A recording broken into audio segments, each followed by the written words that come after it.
Hi, this is Detlef of Wake News Radio, Wake News TV here on our special broadcast, special TV broadcast on Saturday, November 16th. And I've got two lovely ladies here next to me. We've got Melanie Vritschan here today. Yes, hello, thank you for this interview. Yes, and this lovely lady here from England, is that right? Or Yes. from the UK, really? We're from the UK. My name is Diane O'Donnell, and I'm here with ISAC.org. And nice to talk to you. Thank you for inviting us. Yeah, well, they had to travel here, obviously, to Basel, or close to Basel, where we are broadcasting this show here today. And they actually came from Geneva, which is also in Switzerland, by the way. Yeah, just for our international audience. They may be a little confused. Basel, Switzerland, Geneva, where are we? But in Switzerland, the UN is also residing in Geneva. So you're trying to lobby for your organization. Maybe you can tell us a little bit about what you're doing. Mm-hmm. And explain to us what you were doing in Geneva and give us some more of the information necessary.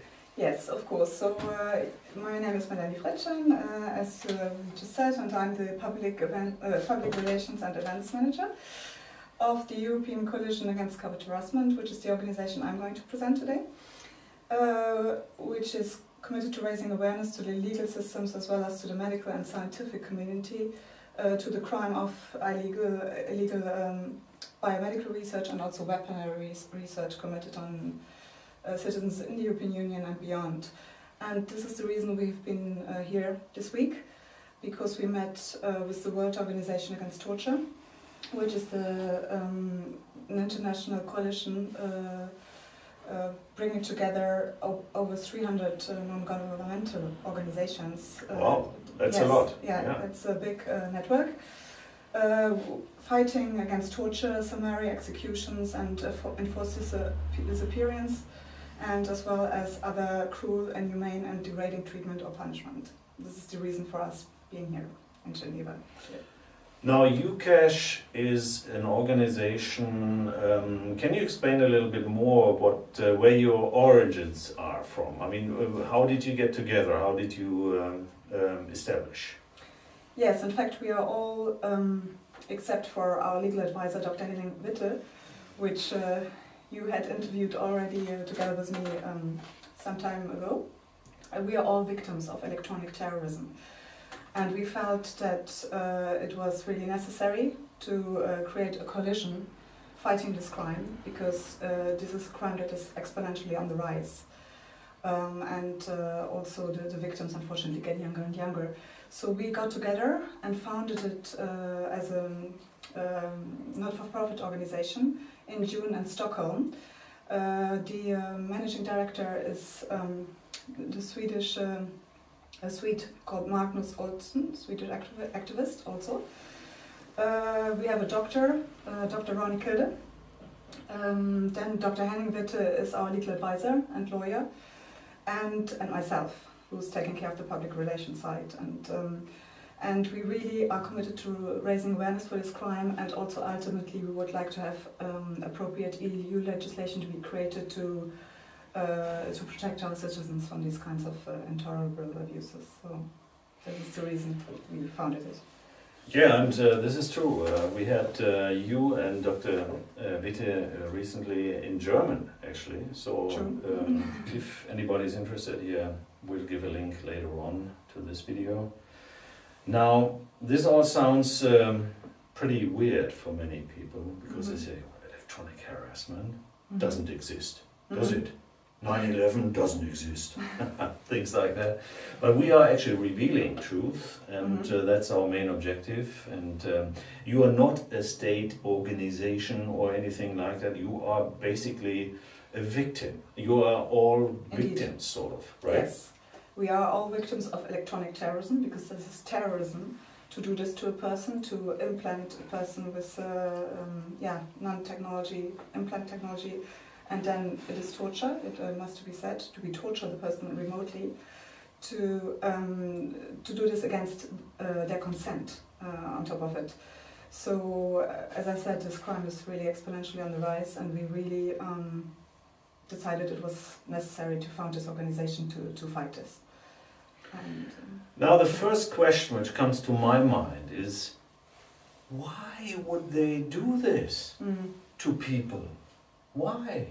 What's the reason for that? Do you have a clue? I mean, do you have an understanding of what the purpose of this electronic harassment could be? Yes, I mean, this kind of technology, implanting you with this technology, is that it leads to complete control over the individual.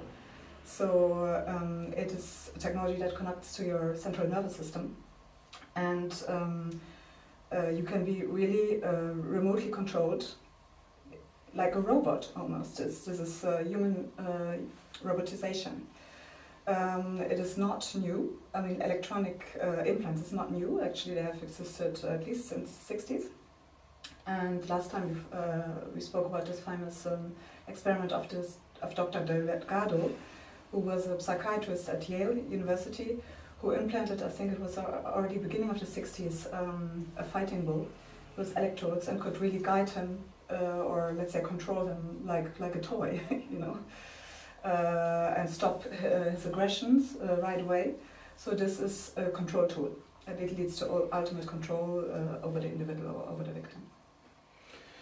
So basically, if we put this together with all the other information we're collecting, also on Wake News or Wake News Radio, Wake News TV, is that there is a very influential group working behind the scenes, interested to get us all under control, not only financially, right, but also by trying to put a electronic device into us, or trying to bombard us with waves or frequencies which are harming us, right? Yes, indeed. That is the other side of it. Many of victims of these technologies, not only they get implanted against their consent, but then they experience also what is the reason we've been here in Switzerland this week, really torture, which means that this is illegal weaponry testing, and then by directed energy weapons, as you just said, and so it is a control tool, a torture tool, and it can also be used it brings the health of the victim in grave danger, and it can also be used to assassinate you remotely. So it's a weapon of tough stuff. Yeah, it is. Tough stuff, right? Yeah. So we all have to be aware of that, right? Mm-hmm, absolutely. And well, if people are interested now in learning more about this, how can they reach you? Do you have a web address which you can put forward to our audience?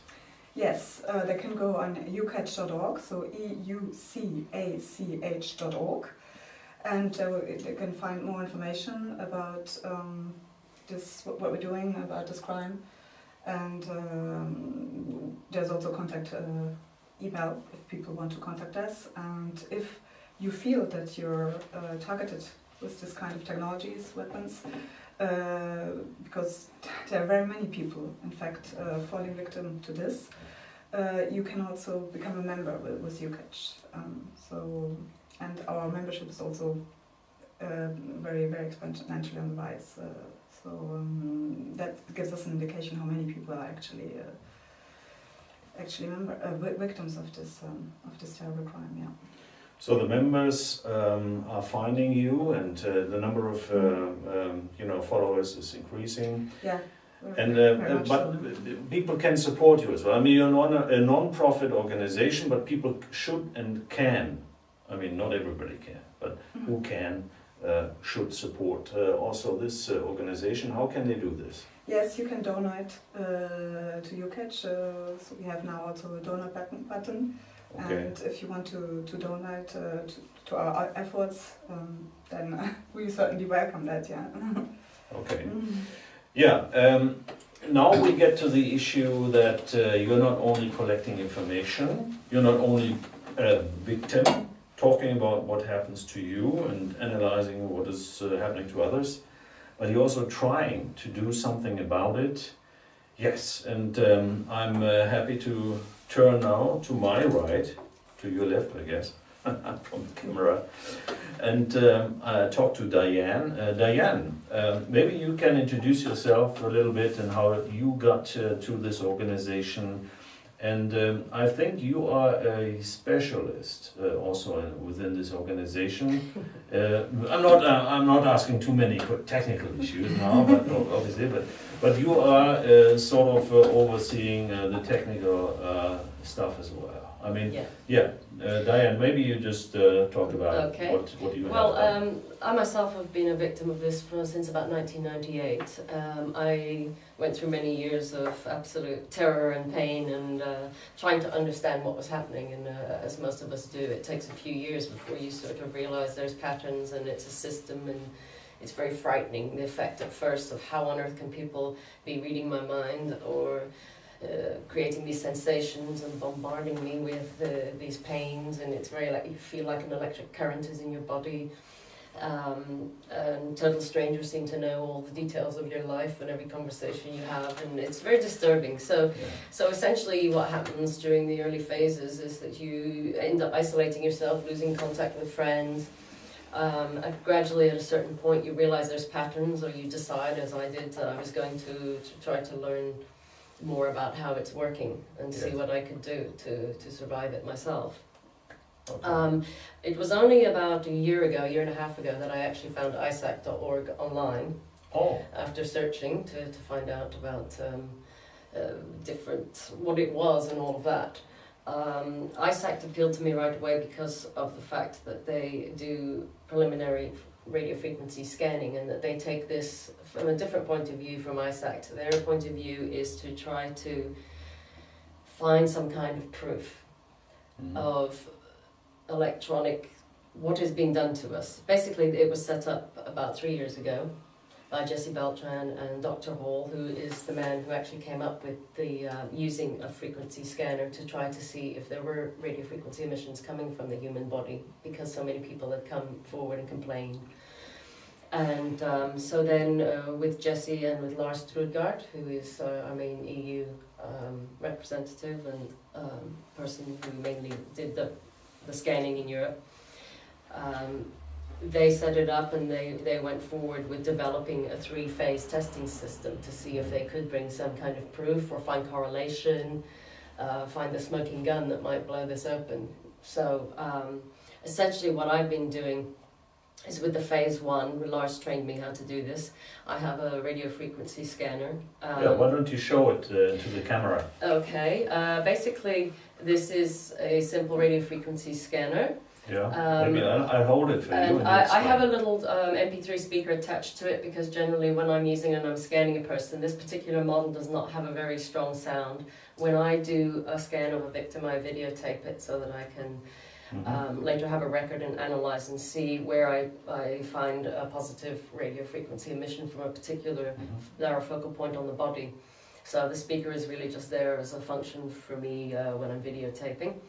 So I use this, and I would have the one fully extended, and I just would do a general sweep on the person or the body and see if I'm picking something up, and then we check it again quite a few times and ask the person to move. So essentially what we do then is we provide the person with a short report if we have findings, and a letter to explain what ISAC does.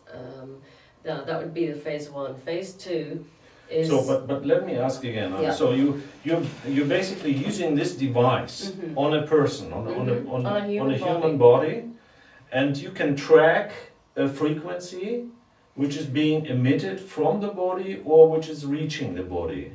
It's coming from the body. Generally what we do is we calibrate this down to the point where in the area, if you're sitting here, I would check the area first and try to, especially at a particular level if I'm starting at your head, because there's a frequency sweep everywhere nowadays, so we just calibrate it down so we're not getting a reading, and then I would point it at a particular spot on you and see if I'm getting a flicker or a reaction. So what we say is, we're not saying we find implants, because we don't know that until if you have obtained medical imaging, which is our phase 2, is to try to get people to see if they can get an MRI scan or a CT scan or high resolution digital X-ray or something that might actually show if there's an implant or something. Essentially, it's to say, well, it's not natural for the human body to emit radio frequencies from a narrow focal point. Yeah. You would have a static electric, natural body electric. So that is an indication. And as many people have come forward and asked for this, to find some way, it might not be solid proof or evidence, but what it does is it gives you, for me, it gave me such a sense of relief to say, I knew I wasn't crazy, and when I met with these other, my fellow friends and co-workers from Iceland, I felt really relieved and very happy to know that there was other people who were victims, but who were also just trying to find a logical way with steps to find proof and to do something about it. And I immediately said, yes, I want to get involved, because nobody's going to do it for us. It's a very unique experience. And telling anyone that you maybe have voices or think somebody's reading your mind would immediately put you in a label of schizophrenia. So you're madman or madwoman. Yes, right? exactly. But with the rest of the symptoms, a lot of people complain of dizziness, vertigo, the feeling of this electric current through your body. For the auditory symptoms, you can have clicks, you get a very stubborn tinnitus. And it's controlled quite often with this feeling of these surges of electric in your body that's absolutely not natural. And as a lot of us were in our mid-30s when this first happened, we've had enough life experience to know the difference. I was not like this the week before, and now I am. So it's not, something was suddenly done. And there's also a correlation between many people who have had operations that they report to us, and then suddenly these symptoms start. So we do believe there is a correlation between medical staff being involved in doing this, and I believe that part of it is also research. And they are obtaining data and learning from what they've done to all of us non-consensual victims. What they're doing is actually learning to build for the Brain Project and some of these other projects that are going on. If you look at any research on the internet now, and there's a vast amount, and the companies don't even hide it, they're all proud of it, because they present it as if this is going to be so good for the future for humans, and we're going to make paralyzed people walk. But on the downside, I mean, how are they learning this? You don't learn that from a mouse. You don't do these articles about how now they've tracked how a mice dream. I mean, I don't think so. I think it's humans. I think we are the mice and the guinea pigs. So it's quite shocking. It's a broad subject. That's the problem also. Diane, I think what we all learn is that there are covert techniques being used on us in many perspectives, not only the ones which you are investigating, but also through food, through vaccinations. That is actually one very disturbing point, is that also, as the victims in the beginning seemed to be about 70% were over the 30, they were older people, and a lot more women. Now it's really growing exponentially that we're getting younger people. I'm finding people come to me and they want a preliminary scan and they're in their 20s. So possibly they've already experienced symptoms for 7 years, maybe just 1 year. It varies all over the place, but we also have children that have been scanned, and that's very disturbing. It's because then it seems to me they're moving forward, and are they already planning on implanting everybody? And that just sounds like conspiracy theory when I say something like that. But I think people wouldn't be coming to us, and people all over the world having the same symptoms. And it's worldwide, and so you really there is a pattern. We are not obtaining the solid proof. We're not quite there, but that's why we are trying to appeal to some of these human rights organizations, other groups, and work with them, and hopefully get some extra support, because we're just victims. We don't have money, we don't have facilities. There's a lot of things we need help with to bring this out, because I think it will explode even more. So that means basically the big money is interested in changing human mankind? I believe so. I do believe it's to do with the singularity and all the cybernetics projects, because when you read what's behind them, and they seem to love the idea of being able to control people.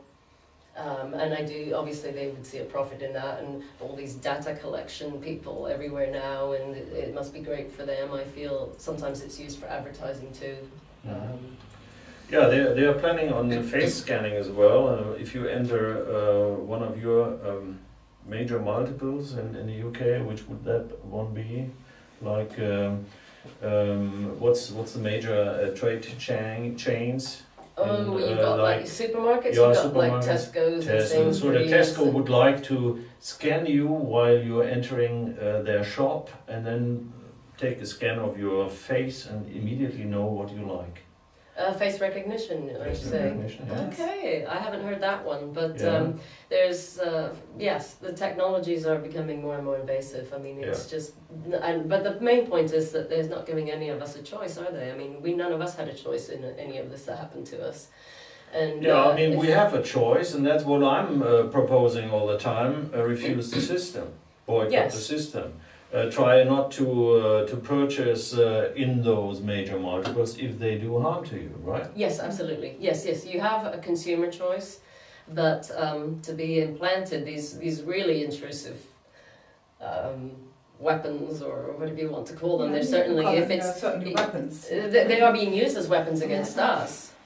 But I think they get presented as something else, obviously, because a lot of people find us ridiculous and don't understand, or they say, how can you be tortured? You're walking around, you look normal and fine. I don't have an arm hanging off, something like this. So for a lot of people, it's difficult to understand. But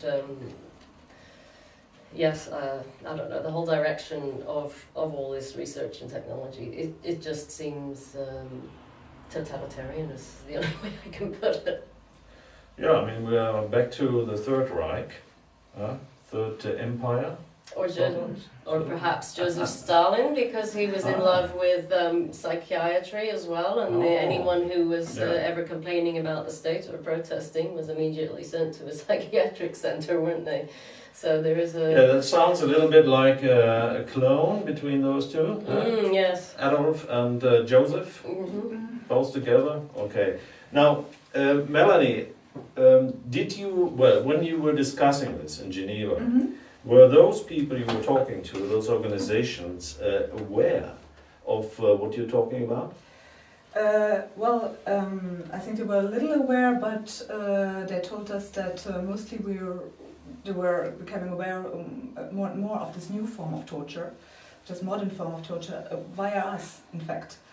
So I think they appreciated that we gave them all this information, and we also then explained to them where we would need their support, and not only the World Organization Against Torture. There are organizations like Amnesty International, Human Rights Watch, other human rights organizations. Because we have actually addressed the European Parliament with a proposal for a law, in fact, an EC regulation. And I would just like to read this to maybe our viewers. It's a proposal concerning weapon system operating on new physics principles, used to torture or inflict other cruel, inhumane and degrading treatment, including, but not limited to, electronic weapons, electromagnetic weapons, magnetic weapons, directed energy weapons, geophysical weapons, wave energy weapons, frequency weapons, genetic weapons, scalar weapons, psychotronic weapons, chemical aerosol weapons, implant weapons, nanotechnology weapons, high-frequency active auroral, high-altitude, ultra-low-frequency weapons, and information technology weapons. All this array of new weaponry is used against defenseless citizens, against their consent. And to add on what Diane just said, is that indeed the victims are getting younger and younger, and it is true that either they had surgery when we asked them, or it was via vaccine, or also the children often via the dentist. When they go to their dentist appointment, they're implanted there and then tortured by this weaponry. And we really feel that because these technologies are not at all regulated, and we want to achieve a ban in the EU, at least on any weaponry that enables the manipulation of human beings. And so I think they understood the necessity for this, and we hope we will get the support. Yeah, let's hope, because we need all the support we can get, and matrix media, as I call them, not mass media, matrix media, they are not really revealing anything of that or talking about it, because it is a non-topic. Is that correct, Diane? Do you have this impression also when you look upon media in the UK? Yes, absolutely. All you get is the positive spin on things. Even, for instance, something like the smart meter, which they're trying to introduce forcibly to everyone in England. And there's been some very good documentaries made about it and the effects. And in America, what's happened, just they can break into your property and forcibly change your meter. And actually, it's being upheld because of basically the power companies' lobbies with the local governments, and that's how they're getting away with it. You would think this is crazy. When I saw the footage, I actually was quite shocked. But to me, this is just another symptom. It's not the same of what the whole plan is, and it's these energy companies and everyone, and it's just a money game, and they don't really care. So, with the government part of it and the media, it's definitely, it's either just ignored. Certainly this issue of implantation, of energy weapons attacks, everyone just gets labelled as a conspiracy theorist. But I mean, as we know from, certainly when I was living in America, and George Bush called everyone a conspiracy theorist who didn't agree with his plans to invade Iraq. So luckily I do know there are enough citizens out there who do look beyond, and will look to other news programs like yours or anything. I mean, most of us nowadays, I think people look for alternative sources of information in media, or you have to, even with the mainstream papers, you have to read about 5 or 6 of them to get the facts, because they all have a slant. So, but certainly for a subject like this, I don't think the time has come yet, but I think it will. I think that just because there seems to be more and more victims, how are they ever going to pretend that it's not really happening at a certain point? You know, maybe we can say that regarding it's true that the mainstream media report very rarely on these subjects, and it certainly deserves much more attention. But we have one positive thing to say. Russia Today, actually, which is now the biggest media actually worldwide, has a journalist called Daniel Estulin, who was very famous for his work on the Bilderberg Group. Has recently interviewed the UK's managing director Magnus Olsen.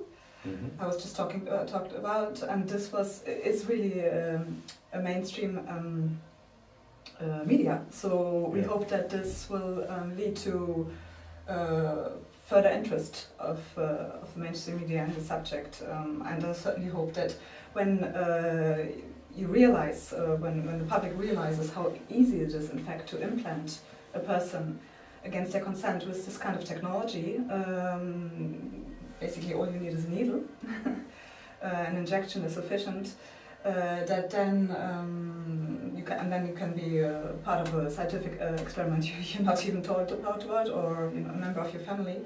It is very easy that the interest will rise, and that we can disclose this and bring this to an end.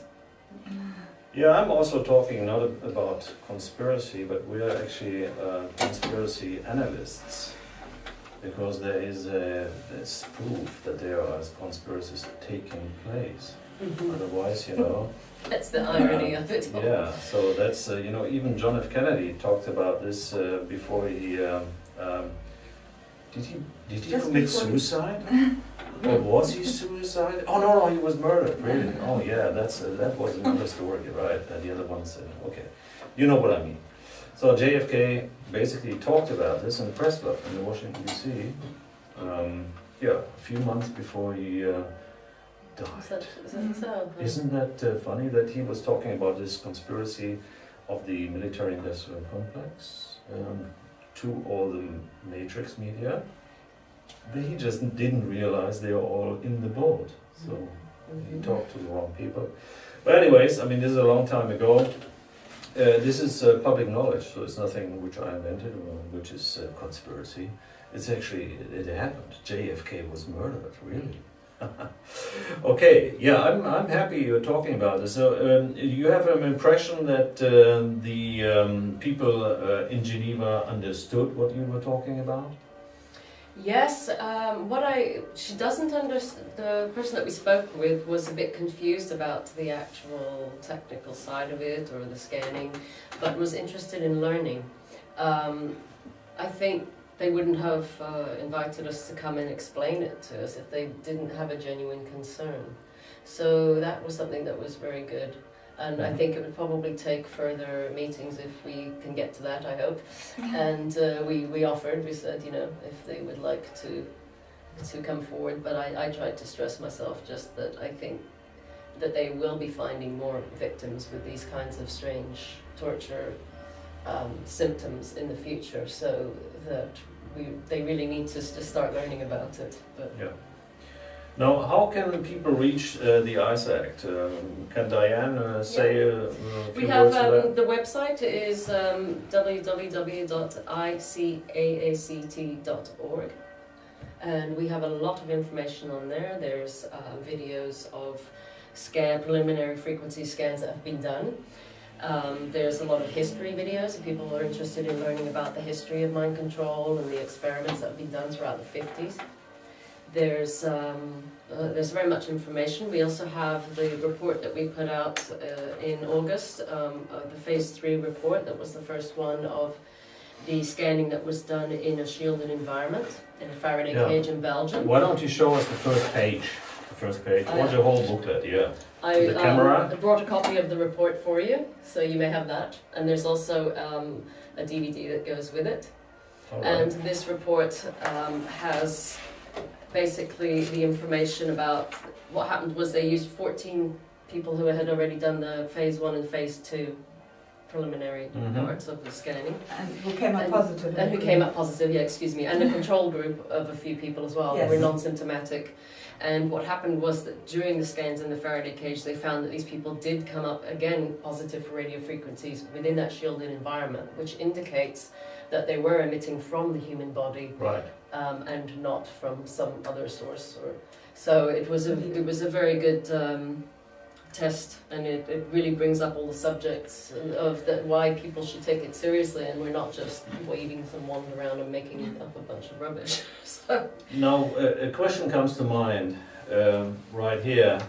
Now, we all know we are being sprayed from the skies through chemtrails. There's this HARP facility, which is, confusing the ionosphere and what have you. With terrible consequences. They are also spreading nanoparticles through the air.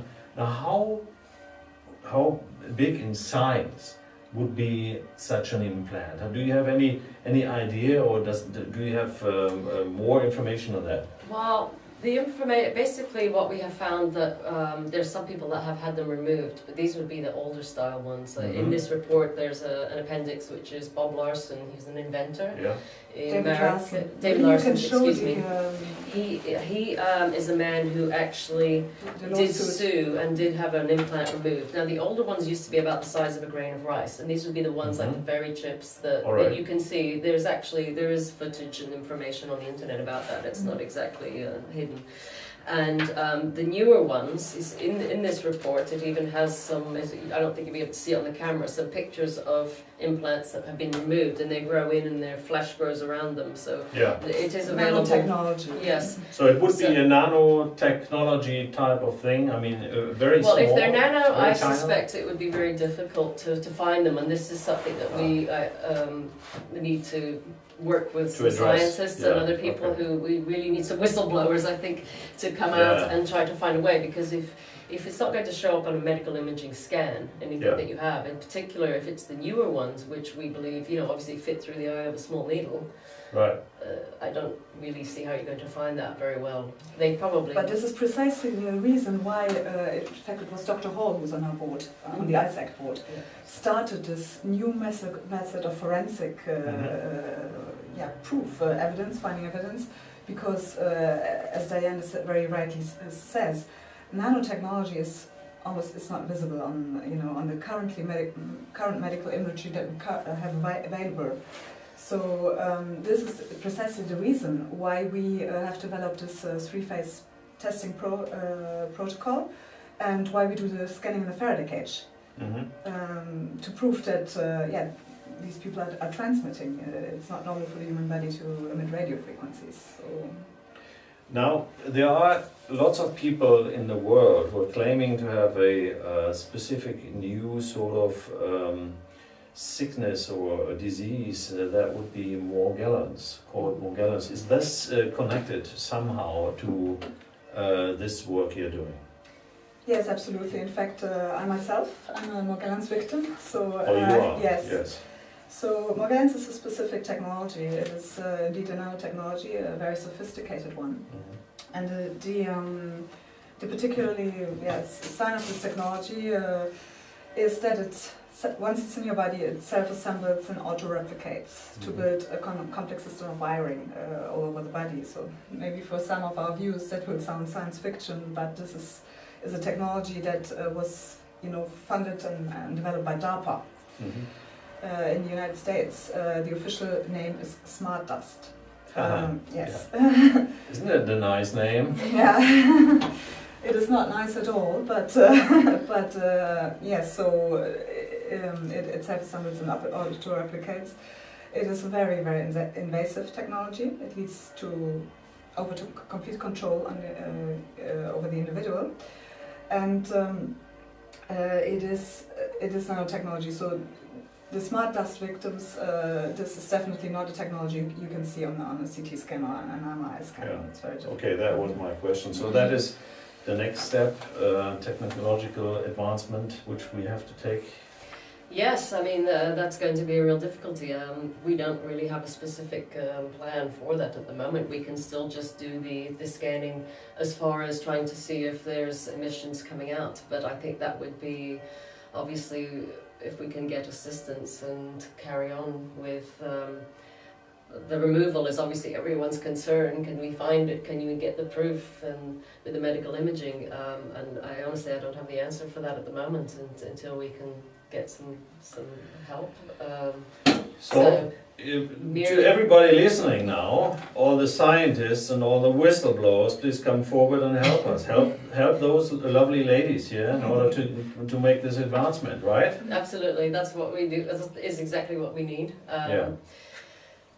I don't really know what to say further than that because we ourselves are not the people who put them in, so we don't always have the answers. This is we learn as we go along and try to find information. And sometimes the useful thing about when we do scanning, phase 1 scannings and have meetings and we meet other victims, sometimes they have more knowledge than us and we share it. And it's also to me that's a really important side of this actually, not even always just with the phase 1 scannings, because we have to work together, and people have been led to this divide and conquer method, and people to isolate and be afraid of and paranoid of everyone else, and so we really work on trying to bring people together and find their own inner strength again to do something and to work with us.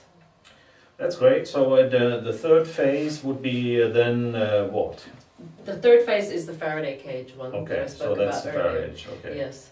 So that is the one where then we had the victims, as I explained earlier, who already tested positive in phase 1, and then we retest in the same manner but inside the controlled environment, so that we can have a more specific, a more scientific result that really does prove it. It's not just any old Faraday cage, it's one that they was specially constructed. Well, we had the use of scientists and people. Sure. Melanie is the one who can show you that in proper. I was actually instrumental in finding this research facility in Belgium, so that we could do the testing there. So the testing is done in Belgium? Until now we have done it once, so Yeah. I think ISAC is currently looking into actually building ourselves the Faraday cage so we Alright. can test more people. But this was in October 2012 in Belgium. Yeah. And I think it's important to say that maybe Diane did, I don't know, that the people that we tested, the 14 people we tested that came up positive in the preliminary scan also came up positive in the exact locations also of their body in the Faraday cage. And we had this control group that had no signs and symptoms that are generally associated with electronic terrorism. And on the frequency counter, it was 0. We couldn't measure anything. So that I think we have also the two doctors that are on our board, Dr. John Hall and Dr. Edward Spencer, who's a neuroscientist, have also signed the report. They consider it as conclusive as evidence. So that's encouraging that people are actually trying to do something about this terrorism. Aren't we all fighting terrorism? We just have to define who the terrorists are, right? True? Yes, that is actually the difficult point, and that's where you get into crazy conspiracy theories. That there's a lot of things. Analysts. We are conspiracy analysts. I'm not talking about us analysts. I'm talking about a lot of people come and they ask us, "Do you know who it is? Is it the Illuminati? Is it this or that group?" And I just say, "Forget that. We have to look for evidence, and we have to get back down to earth and try to ignore the stories and think logically about your own case. What happened? Where were you at the time? When did it? Try to figure it out for yourself." Really, people have to take charge of their own, be your own detective. That's what I decided to do. I decided just to take notes, research, look, try to meet people. It's the only way we're going to get there, and it will.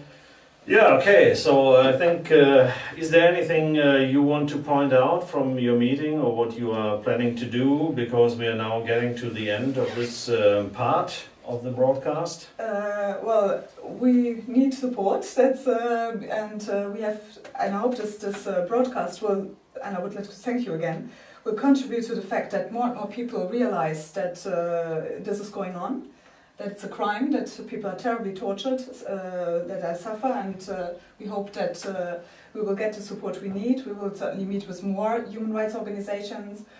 And until now we have been, UCATCH exists not for a long time, but we have been pretty successful, I think, to bring this to the attention of those in power, to members of the European Parliament and politicians that need to know that and that have the responsibility of doing something against this. And we hope we will succeed and we will continue doing this until this issue is resolved. So.